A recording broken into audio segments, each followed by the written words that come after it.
Buongiorno cari amici, benvenuti anche oggi nel canale vostro Marietto Veneziano. Come avete visto la pillola, rispondo a una signora che segue il canale vostro Marietto Veneziano del nome Cristina e fa una domanda: ma a maghi si nasce o si può diventare? La risposta non è facilissima, ma bisogna un po' mettere a fuoco la cosa. Però prima di fare questo, il vostro Marietto Veneziano vi chiede di iscrivervi al canale YouTube di The Garden, al canale YouTube del vostro Marietto Veneziano, di venirci a trovare nei nostri gloriosi gruppi Facebook, e ve l'ho detto tante volte, i migliori iscritti li abbiamo noi, e anche nel gruppo Telegram nei Magici Arcieri Bertoldini, dove alle 20:30 ogni lunedì sera il The Garden Marietto Veneziano coadiuvati da Milas tengono un percorso esoterico. Bene, parliamo un po' di questa cosa dei maghi, questa moda. Con i social purtroppo la parola mago ha preso un po', si è dilatata e ha raccolto anche i negromanti. Quindi quando voi entrate in un gruppo c'è questo mago che gratis fa queste operazioni, che gratis muove i castelli in aria e che gratis fa arrivare le canalizzazioni, gratis fa arrivare, insomma, questi nuovi padri eterni che camminano sull'acqua dei social, però solo questa, praticamente la gente che magari è un po' curiosa e alle prime armi resta un po' così sbilanciata. Nella realtà, come spiegato in altre pillole, ci sono più o meno 5 gruppi misterici che guidano questo pianeta, e lo guidano, non è che lo comandano, perché questo pianeta è governato dalla Keter, diciamo così.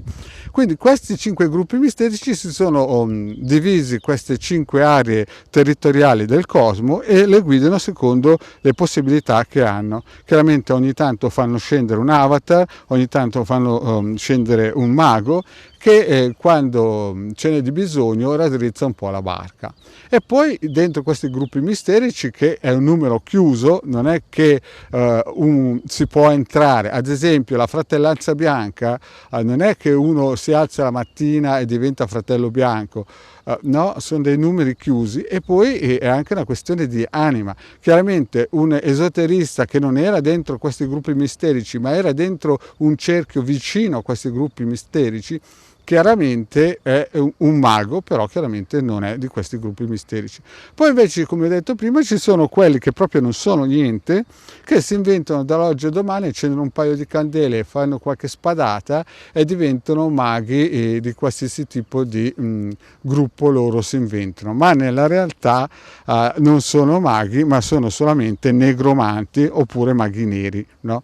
E che purtroppo fanno una strage, praticamente legano tantissime persone per un futuro peggiore, cioè praticamente, visto che le persone sono mancanti un po' di conoscenze e vogliono cercare la via più breve, magari solamente pagandola o vendola gratis, si trovano intrappolati in queste egregore di questi maghi e praticamente diventano schiavi e cibo per loro.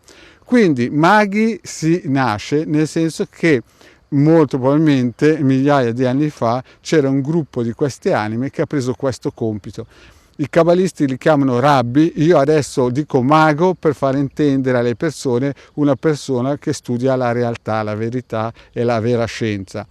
Però in realtà sarebbero dei rabbi.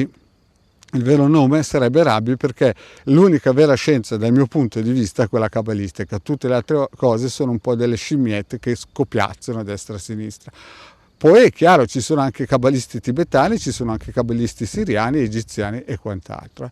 Però nella realtà l'unica vera strada per poter tornare nella Keter, tornare in queste 600.000 luce, fiammelle, è la Cabala. Tutto il resto è spuria, no? Infatti questi 5 gruppi misterici, alla fine, se voi studiate, come si suol dire, i loro manuali, i loro testi, se avete la possibilità, i loro testi antichi, alla fine è sempre una cabala rivisitata, ritoccata, un po' di cipria e rossetto, ma il concetto è questo.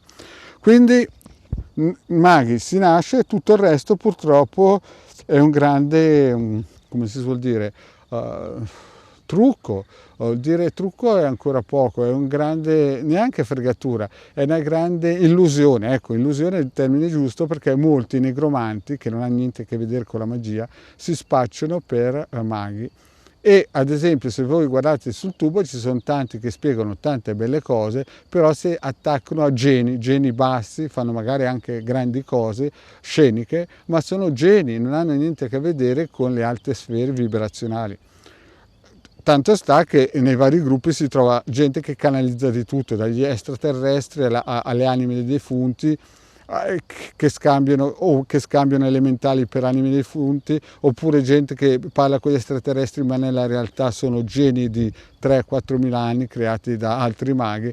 Capite? Cioè viviamo in un grande risotto in cui chi ha la voce più grossa sembra che abbia ragione, ma nella realtà maghi e la qualità animica di un cabalista si nasce per forza, e ve l'ho detto anche in altre pillole, ce ne sono 600.000, né uno di più né uno di meno. Bene, spero di aver risposto a questa bella domanda della nostra amica Cristina, vi ringrazio e vi saluto. Grazie cari amici, alla prossima, ciao.